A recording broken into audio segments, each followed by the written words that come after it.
On va parler du canon français, les amis. Eh oui, le canon français, ce sont les gros banquets qui sont organisés à travers la France pour célébrer le patrimoine gastronomique de notre beau pays qu'est la France. Célébrer tout ça dans une ambiance à la française, hein, pinard, saucisson, du pain, tout le monde met des bérets, des salopettes, des marinières. Bref, on va en parler parce que ça fait rager les gauchistes. À un tel point que Emma Fourreau, l'eurodéputée de la France Insoumise, qui se promène une fois à Cuba, une fois à Gaza, une fois elle est partie encore je sais pas où en Amérique du Sud. Bref, elle se promène dans le monde entier pour faire la propagande communiste et elle juge le canon français comme étant un truc de raciste, facho, NZ et tout ce que vous voulez. Elle a organisé un contre-repas, hein, un pique-nique de la France Insoumise, un grand pique-nique, un pique-nique géant pour lutter contre le canon français. Et on va en parler parce que le résultat est assez incroyable. D'un côté, tu as 4500 personnes contre seulement 18. Je vous laisse réfléchir de quel côté sont ces quantités de personnes et on va en parler dans cette vidéo.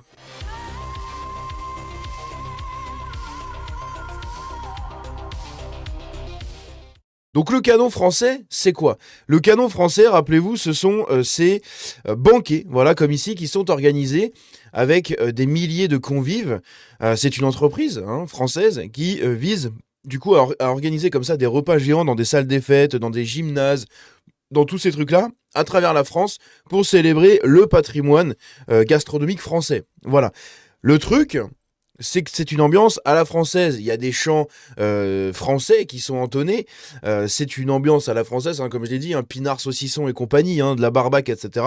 C'est pas un truc pour un rendez-vous écolo, vegan, suceur de babouche. Et en plus de ça, eh bien, ils se produisent partout, dans toute la France, dans toutes les grandes villes, pour justement rendre hommage à notre patrimoine et à notre terroir gastronomique qui est absolument fou, hein, dans notre beau pays qu'est la France. Ce truc-là fait rager les gauchistes. Mais quand je vous dis que ça fait rager les gauchistes, c'est un euphémisme. Ça les fait péter un câble. Enfin, ça leur fait péter un câble. On en avait parlé récemment dans une vidéo. Emma Fourreau, au micro des grandes gueules sur RMC, avait déclaré que c'était un rassemblement de NZ, de racistes, de fachos, de je ne sais quoi. Alors qu'en fait, c'est factuellement faux. C'est factuellement faux, et même si derrière ce truc-là, il y a Pierre-Édouard Stérin, que tout le monde connaît, hein, c'est le milliardaire avec le plan Périclès, celui qui a Smartbox, etc.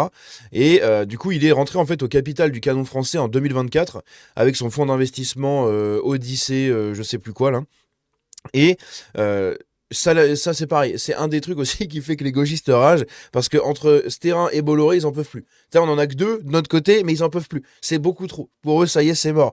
Bref, donc pour eux, c'est justement ce qui fait que ce sont des rassemblements de NZ et compagnie, alors que comme je l'ai dit, c'est factuellement faux, puisque même s'il y a Pierre-Édouard Stérin derrière, dans la charte de participation pour les banquets, en fait, on voit que c'est un truc transpartisan, hein, ils accueillent tout le monde, si tant est que tu aimes bien la bouffe, voilà, et que tu aimes bien l'ambiance à la française. Bon, l'ambiance à la française, on peut aussi en parler parce que c'est une ambiance un peu fantasmée, hein, on va pas se mentir.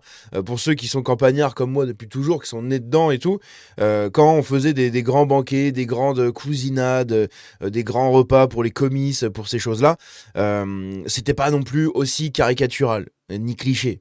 Hein, c'est-à-dire que tout le monde n'avait pas un béret, n'avait pas des salopettes, enfin comment dire, des marinières avec des bretelles, des trucs. Tout le monde n'était pas comme ça, c'est assez caricatural, ils en jouent. Mais ça célèbre surtout, moi ce qui me tient à cœur, c'est le terroir français et le patrimoine gastronomique de notre pays. Bref, donc on va en parler de tout ça, puisque il y a eu donc Emma Fourreau par rapport à un banquet à Caen, organisé à Caen. Eh bien, elle a voulu, donc elle a fait un post, hein, sur Facebook pour organiser un pique-nique géant en réponse à tout ça, au canon français. Et en fait, ça a été un flop magistral. Voilà, elle avait dit, ouais, samedi 18 avril, pique-nique géant à 11 h, non au banquet du canon français à Caen, blablabla, un rassemblement antifa à 14 h à la mairie de Caen.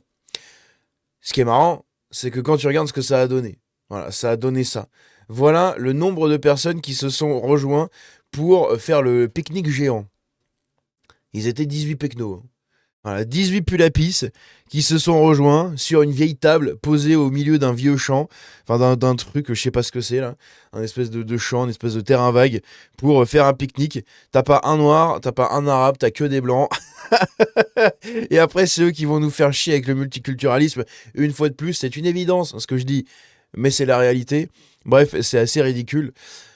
Donc voilà un peu ce qui s'est passé avec la France Insoumise. De l'autre côté, on a d'autres vidéos intéressantes. Donc ici, hein, voilà, vous avez le pique-nique géant avec le banquet normand. Hein. L'espèce de contraste entre les deux, c'est absolument fou. Ici, on va écouter Éric Revel justement parler de tout ça sur CNews. Ça, j'en suis pas sûr, mais il faut le dire. Oui, Raphaël a raison. Je pense que, en fait, c'est la réponse à la fracturation de la société française. C'est-à-dire, en réalité, les gens, le peuple, alors je sais pas, l'extrême gauche n'a pas l'air d'aimer le peuple, parce que là, il s'agit bien du peuple, des Français qui se réunissent autour de valeurs communes. Ben, en fait, les Français, oui, ils ont besoin, j'allais dire, de communier aussi de manière laïque. Ils ont besoin d'être ensemble. Et puis, c'est quand même, alors je sais pas ce qu'ils ont chanté, d'autres. Bah, c'était Michel Delpech. Ouais, mais ce que je veux dire, c'est que là je crois qu'il y a du Aznavour. Et Aznavour, attention, c'est dangereux. Hein. Alors, faites attention si vous chantez Aznavour. Oui. Mais là aussi, c'est intéressant parce que regardez, les deux images, elles sont extraordinaires. Les chansons qui relient plein de générations sont des chansons des années 80, vous voyez. Oui. C'est-à-dire le sentiment inconscient que la France, à cette époque, sans doute, était plus heureuse, était plus solidaire, était plus unie qu'elle ne l'est aujourd'hui. Non, la France était plus française. Bah oui. La France était plus française dans les années 80, hein? Bah, tout ça, c'est très symbolique, mais c'est très fort. Donc voilà un peu ce qu'il dit là-dessus, sur tous ces repas. Ici, on a le sud-ouest. Alors, non, c'est pas le sud-ouest, c'est Ouest-France. Parce que le sud-ouest, c'est pas si gauchiste que ça. Par contre, Ouest-France, ça l'est beaucoup. Hein, c'est un carnage. Et justement, on a un article qui a été fait sur ce repas de la France Insoumise en réponse au canon français. Voici ce qu'il disait... Voici ce qu'ils disaient sur leur article, parce que je crois que ça a été modifié, hein, ou si ça n'a pas été modifié, eh bien voici ce qu'ils disent au présent. Près de 200 participants ont rejoint un pique-nique festif à un rassemblement organisé par les forces politiques de gauche pour dénoncer une instrumentalisation de la culture française à des fins politiques. On ne doit pas laisser faire, les responsables politiques doivent condamner cet événement comme ça a été le cas en Bretagne. Oui, sauf qu'en Bretagne, au final, ils ont essayé de faire annuler le truc, ça a été refusé et ça s'est quand même maintenu. Voilà. Là maintenant, ça commence à chouiner pour le repas de Caen. Le repas de Caen a été maintenu, il a pété les scores, 4500 personnes de réunies dans la salle, comme vous voyez juste ici. Hein. Donc c'est quand même assez énorme. Pourquoi ça s'est encore décalé ça, my bad, désolé. Ah oui non, c'est que je viens de le faire pour afficher le site, voilà. Bref, donc du coup, dans le truc, hein, ils mettent près de 200 participants. Sauf que les 200 participants, ils sont là. Hein. Je suis désolé, il n'y a pas de 200 participants là. Hein. C'est ridicule. C'est vraiment ridicule. Ils étaient, même pas une vingtaine quoi. Allez, peut-être une vingtaine après, s'il y en a peut-être d'autres qui ont rejoint le truc, mais au secours. LFI organise un pique-nique pour lutter contre le racisme, mais aucun noir ou arabe ne vient. Voilà. Par exemple. Et donc ici, vous avez des images du canon français. Et on a quelqu'un, donc bleu, blanc, rouge, là, qui a fouillé la charte du canon français pour voir un peu ce qui est dit dedans. Eh bien, on voit que c'est un truc quand même qui est assez open. Hein. Tant que tu aimes la culture française, la bouffe et compagnie, bah, c'est open. Voilà. La charte, elle est d'une clarté limpide, comme c'est marqué ici.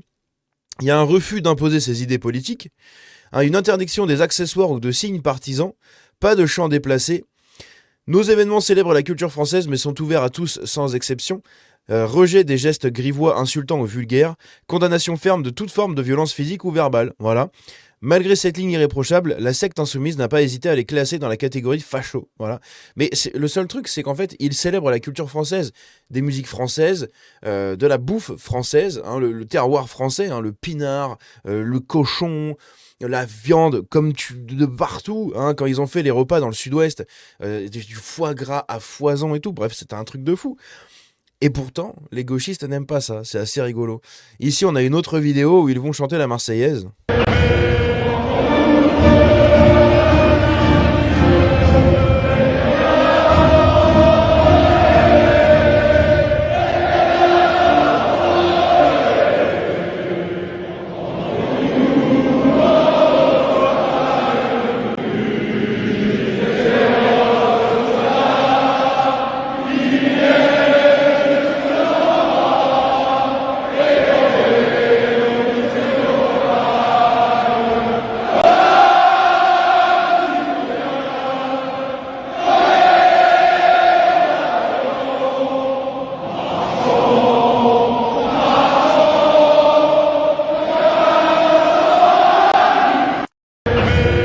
Bref, donc c'est stylé quand même.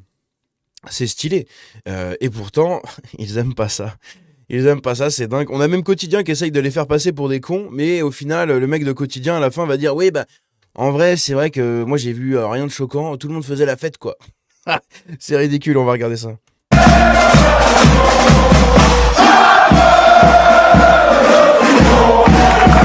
Qu'est-ce que vous venez chercher ici? La France, la joie de vivre, le partage et de la bonne bouffe aussi. Vous connaissez Pierre-Édouard Sterrin? Non, Non, ça vous dit rien? non. Oh, pas du tout. Ça vous dit rien? Oh, rien du tout. Si je vous dis Pierre-Édouard Sterrin, est-ce que vous savez qui c'est? Oh. Alors ici, quand on parle extrême droite ou Sterrin, ça agace. Pourtant, c'est bien lui l'actionnaire numéro 1 du Canon français, lui qui a racheté leur part aux fondateurs. Quand vous voyez les titres des articles de presse, Pierre-Édouard Sterrin, milliardaire d'extrême droite, vous dites que vous êtes quand même financé par un milliardaire d'extrême droite? Oui, mais ça, c'est ses idées à lui, en fait. Ouais. On est d'accord ou pas d'accord, je pense. C'est pas grave, Bah, chacun a le droit d'avoir ses idées. On aurait pu être financé par, je sais pas moi. même si elles sont d'extrême droite. Bah, ça aurait d'extrême droite, d'extrême gauche, du centre, peu importe. À partir du moment où il a pas enfreint la loi, enfin, je pense qu'on est heureusement dans un pays libre. En fait, ça nous intéresse pas, en fait, de savoir ce que lui pense. Nous, on a traité avec un fonds d'investissement, avec des gens qui étaient sérieux. On a parlé affaires, quoi, tout simplement. Business is business. Bah, c'est vrai, non, mais exactement. Les affaires sont les affaires, oui, c'est vrai. Alors voilà, business is business, lui il prend l'argent, pas les idées. Alors ce qui est vrai, c'est que j'ai passé la journée dans ce banquet. Sur place, je n'ai entendu aucun discours politique et parmi les 800 convives, je n'ai vu aucun signe d'affiliation militante. Effectivement, les gens étaient surtout venus faire la fête. Voilà, donc au final, ils essayent de les faire passer pour des cons, pour des racistes, des fachos, des nazis. Mais en fait, non. En fait, non, tout le monde s'en branle. Donc c'est quand même assez dingue.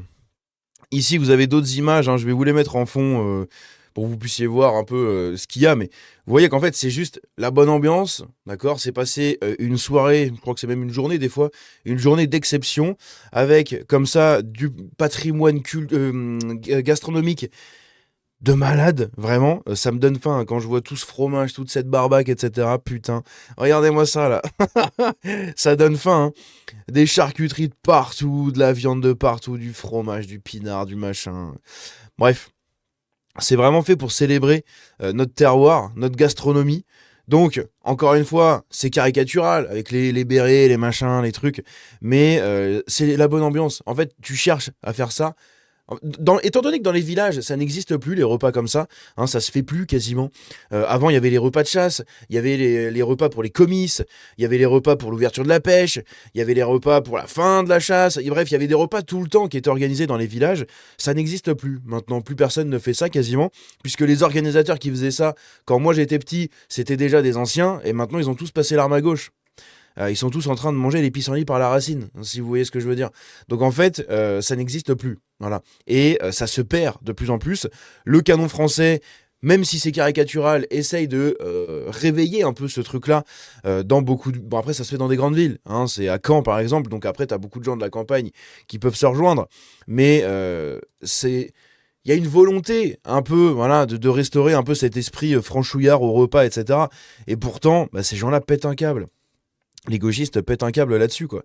C'est dommage. Moi, je trouve que c'est dommage parce qu'au contraire, c'est quelque chose qu'on devrait, comment on appelle ça? Qu'on devrait, mettre en avant, qu'on devrait pousser, parce que eux essayent de défendre tout le temps les travailleurs, les trucs comme ça. Et ça fait travailler, mais des milliers de personnes. D'accord. Vous avez tous les artisans qui fournissent tout ça, tous les fournisseurs, les transporteurs, les organisateurs, les gens qui s'occupent de la sécurité de l'événement, qui s'occupent de l'organisation, qui s'occupent des lumières, qui s'occupent de la musique, qui s'occupent du site internet, qui s'occupent du service sur place, de la préparation, des cuistots, des machins. Bref, ça fait vraiment bosser une quantité phénoménale de personnes. Donc venant de la France insoumise qui crache là-dessus, c'est pas étonnant, mais je trouve que c'est quand même dommage parce que ne serait-ce que pour le côté des artisans et des travailleurs, c'est quand même très bénéfique quand le canon français se pointe dans votre département, quoi. Bref, n'hésitez pas à me dire ce que vous en pensez de tout ça dans les commentaires. On se dit à la prochaine, prenez soin de vous, ciao, la bise et vive la France. Vive tout simplement notre patrimoine et notre richesse gastronomique, notre terroir, voilà, et force à tous les artisans qui bossent pour le canon français et Dieu vous bénisse.